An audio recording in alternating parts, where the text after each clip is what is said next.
Pauwi na ang maraming nag-long holiday vacation sa Boracay sa Malay Aklan. At may ulat on the spot si John Sala ng GMA Regional TV. John? Connie, ngayon nga, karamihan sa nag-New Year sa lubong sa isla ng Boracay ay papauwi na.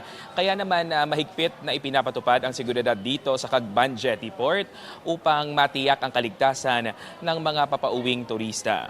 Dagsa na nga ngayon, Connie, ang mga turista dito sa Cagban Jetty Port, pabalik ng Katiklan Jetty Port sa mainland Malay Aklan upang makauwi na rin sila sa kani-kanilang mga lugar. Maayos naman ang sistema dito sa port lalo na at may gumagabay na mga staff para sa mga nagbabayad ng terminal fee at boat fare.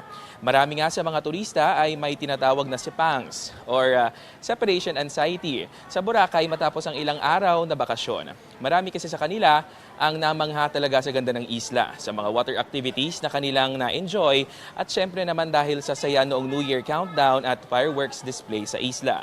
Ayon sa mga turista, kahit back to reality na, dala naman nila ang magagandang memories sa tinaguriang world's best beach. To all those gusto magpunta ng Boracay, I tell you, hindi kayo magsisi. Maganda ang Boracay, masaya dito.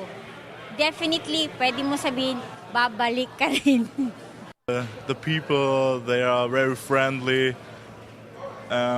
If I need some help, everyone wants to help you. Sun is shining, the weather was beautiful, everything's perfect here.